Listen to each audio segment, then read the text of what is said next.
Hey guys, welcome to Scott's Tech Bites. We're going to be doing a season of American Truck Simulator. As you can see, sitting in front of us is this beautiful white Kenworth W900. Unfortunately, is not ours. I have took the liberty to get up to level 4 without boring you guys with too many of those short little trips. I don't know if that's what you guys are into, but so basically we're level 4, we got 2,339 experience, we've driven 3,570 kilometers, we have a rating of 2.5, we've got 4 skill set points, we got 3 into high value cargo, and 1 into long distance. So with any luck, we'll be able to drive our videos into about 20 to 25 minute range in one delivery. So without further ado, we're going to jump right into this. As you can see, we are hauling tires from Reno, Nevada over to San Rafael, California. Hope I'm saying that right, the Rafael part. Yeah, so let's get into this.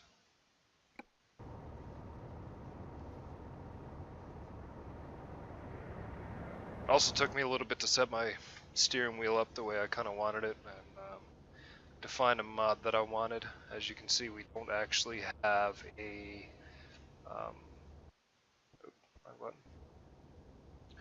navigation system. We do in-dash, but this is the thing you see on the top screen there.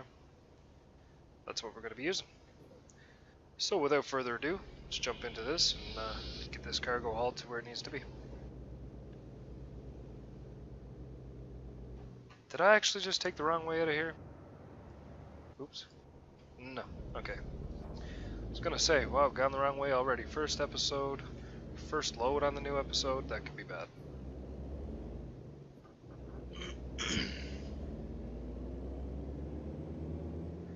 So everything from here on out on this profile will be done on camera.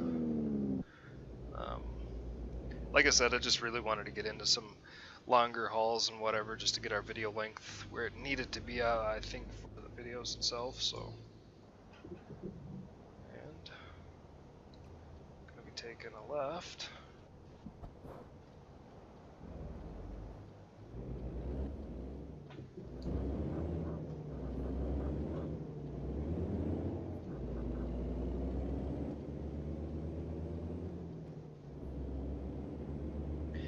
So, if you haven't done it already, go get yourself a coffee and sit back, as we do have a little bit of a drive ahead of us. Go ahead and flick our lights on.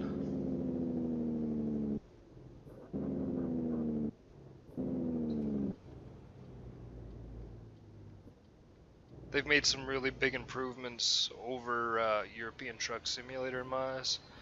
The fact that they actually put a GPS in dash now is kind of a big deal. I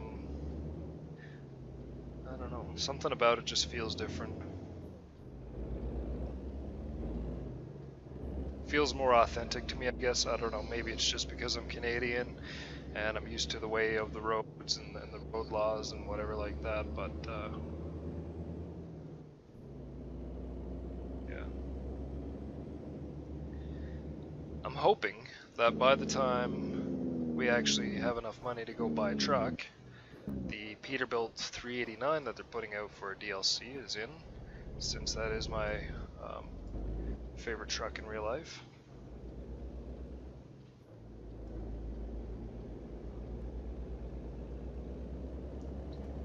Let's go ahead and switch lanes, and of course we're going to get the yellow.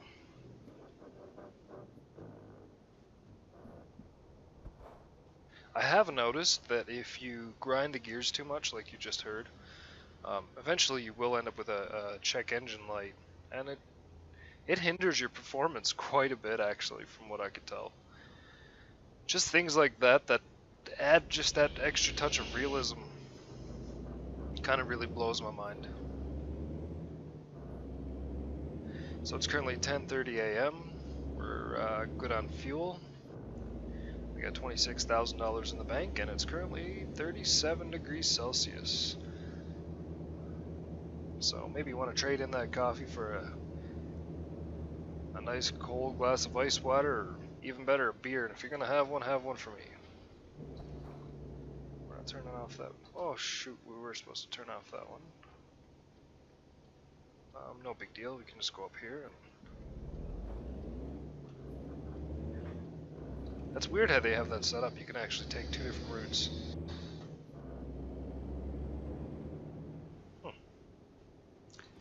Interesting. Looks like we're going to be heading towards Sacramento.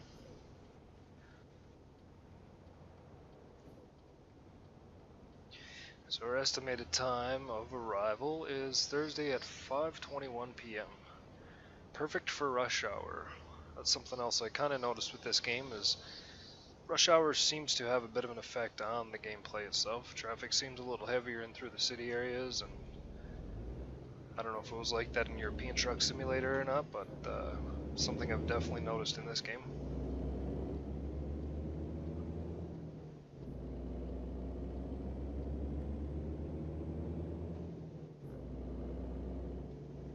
We'll try not to use our jake brake in around town too much, but it happens from time to time. I just love the sound of that thing.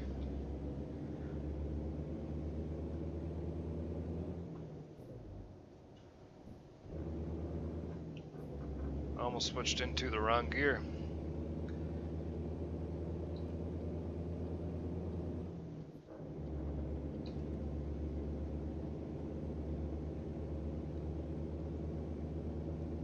So I've mostly been doing just a lot of trips in Nevada. I think it was the last trip I did actually. It was out to California.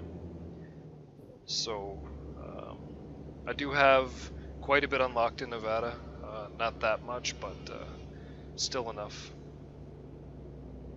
My headquarters is over in Nevada, so something about that, it's just open and flat. You know, we got some twisty, windy roads, but yet at the same time, you can pretty much just hammer down, pin it to the cruise control, and crank up the radio, which is kind of nice. It's definitely different and better to get back into some greener scenery, that's for sure. It's pretty drab over there, to the point of tumbleweed, actually. We got a way station, and we're gonna get called in, I wonder.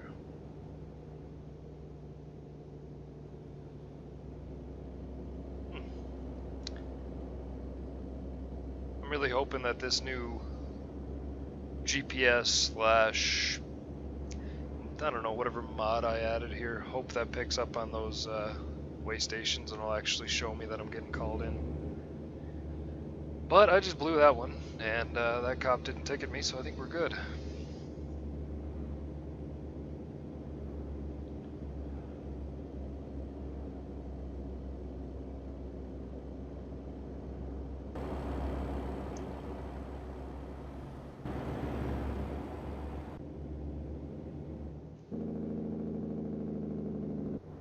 This AI is still as unpredictable as always. You never know when they're just going to hit the brake and come to a complete stop, and next thing you know, you're using minivans as speed bumps. Something to watch out for.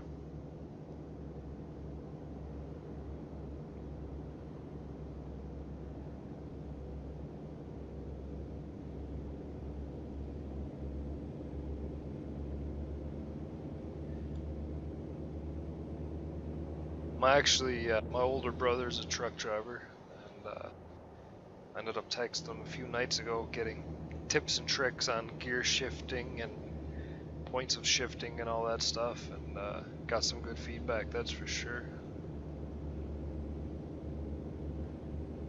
I've driven truck a little bit, no big rigs like this, mostly just little J bodies or body jobs like dump trucks and stuff like that, but nothing with an 18 speed, that's for sure.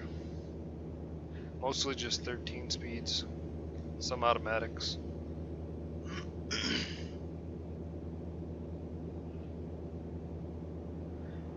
Okay, we're gonna pass on through Truckee.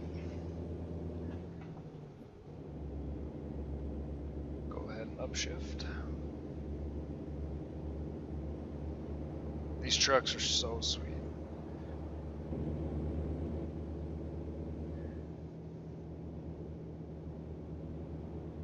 Ooh, we're going over speed limit here.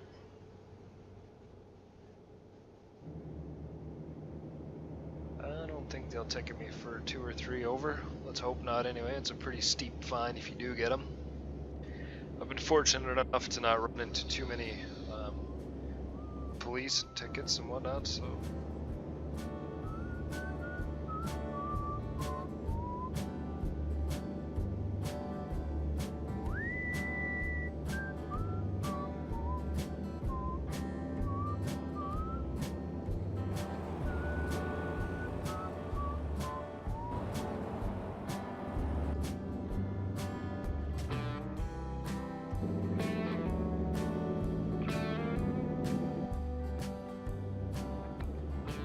Doesn't that Jake just sound so sweet? I love it. Almost brings me back to my childhood. Staying at my grandparents' house, they kind of lived pretty close to a highway, and it was pretty much right at the zone of where your typical highway speed would turn into near residential speed. So generally it went from 100 down to 80, and you could hear them just coming through every night, just with their Jake brakes on and the sound of their tires. Something so soothing about it. Excuse me, guys.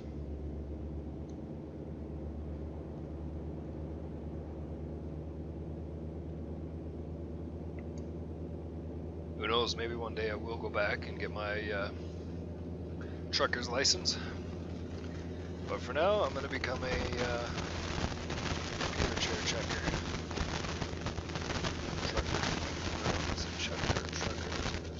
Anyway.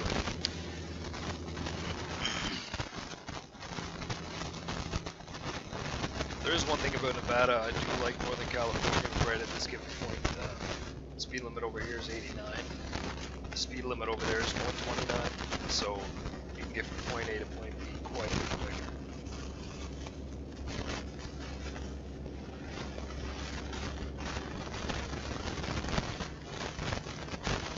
Let's go ahead and set that cruise control so I don't catch myself speeding again.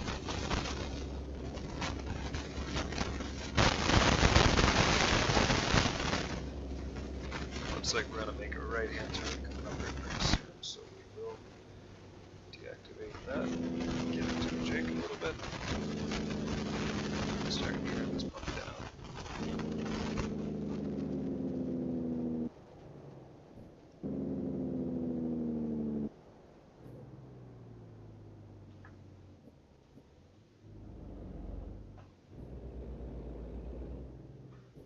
I think I may have missed a gear on the downshift there.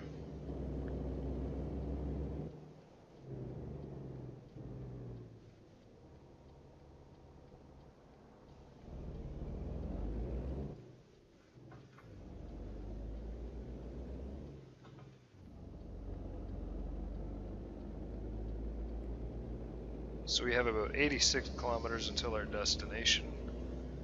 Looks like we're running about an hour ahead of schedule.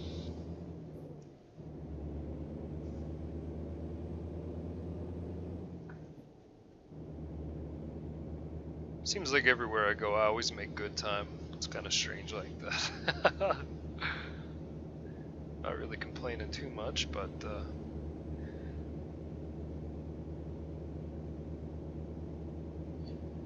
like this backcountry here, I mean, this just can't be beat. I love it. Almost feels like we're gonna come up to a speed limit change here pretty quick. Yep. Looks like we got a little bit of construction going here. Thankfully, we do have the green light.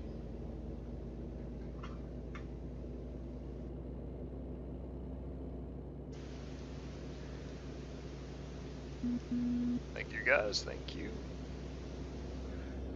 And now we'll just roll on. It looks like we're coming up on San Rafael here. There's the city limits.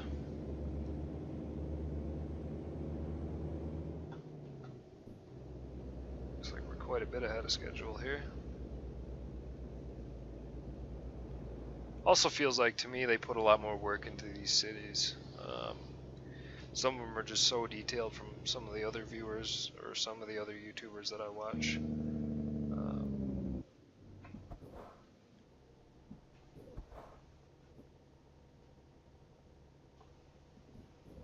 Just when we get to a complete stop, eh?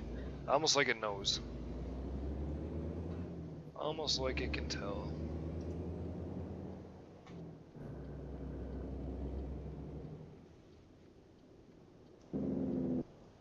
Looks like we're gonna jump back on the freeway here.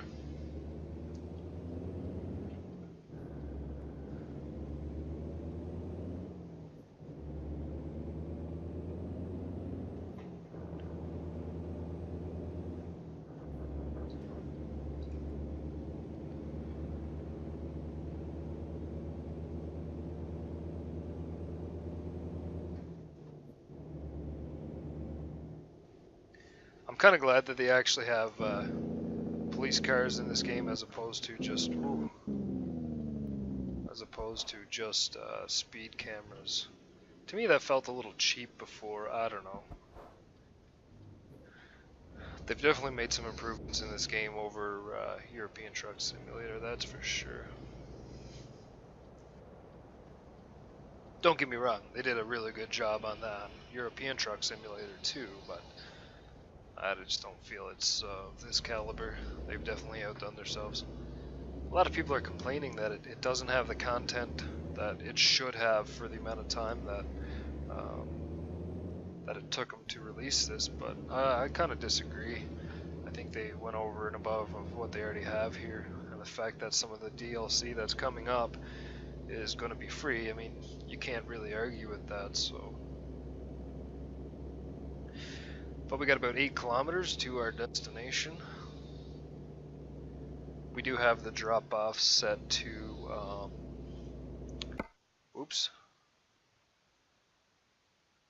we do have the drop-offs set to hard, or the most difficult on the drop-offs, so we're going to be trying to back all of our trailers in, of course within reason. We'll give it a couple attempts, and if it starts taking too long, then we'll go ahead and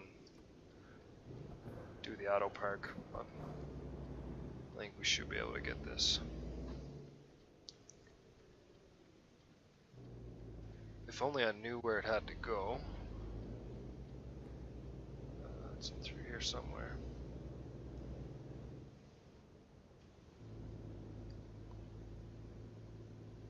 Okay. This could be a little difficult.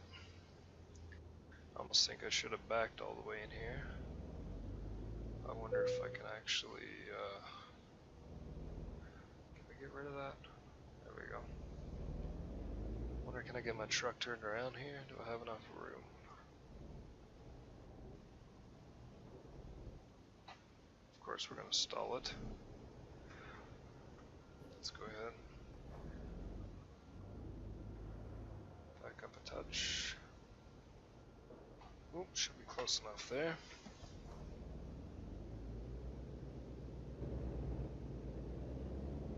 And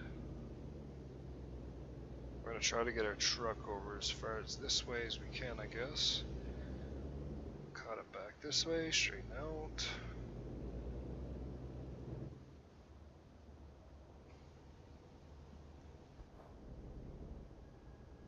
Whoop.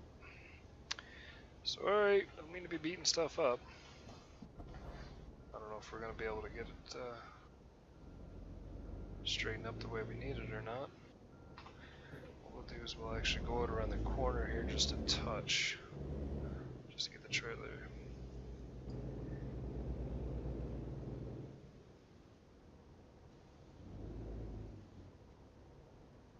Alright, give that a go.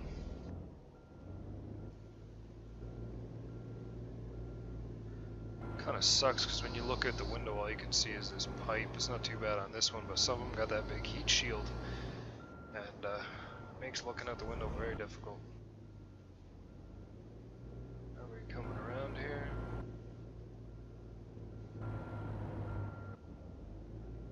There we go. Make sure we don't hit that fuel tank. That could turn into a real bad kind of day. These blindside jobs, these blindside jobbies are always difficult. Of course, we can't see nothing at the back. Like, how do you know? Let's take a look here. Okay, I'm not going to use this view too much. I'm just going to try to get set up a little bit.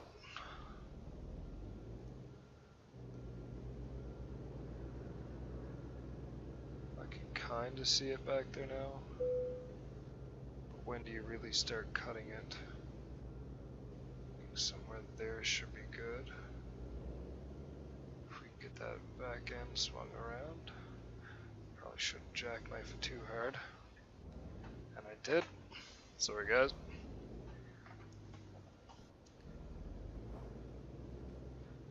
Looking like on this side. Can't really see much, to be honest. No.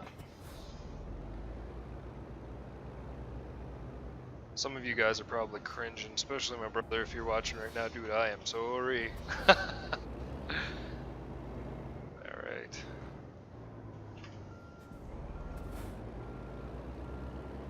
What the hell?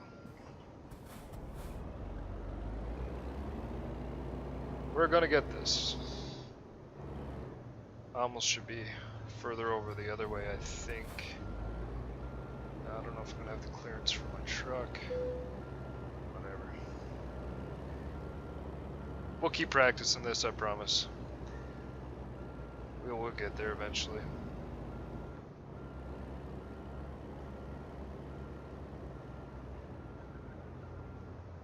Oops.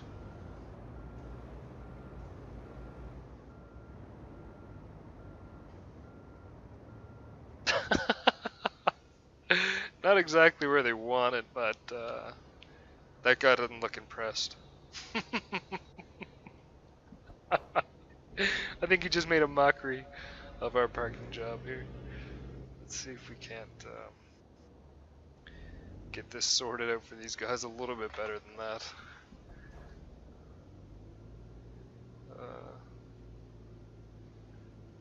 Just that blind side is so hard. See, now I'm too far this way.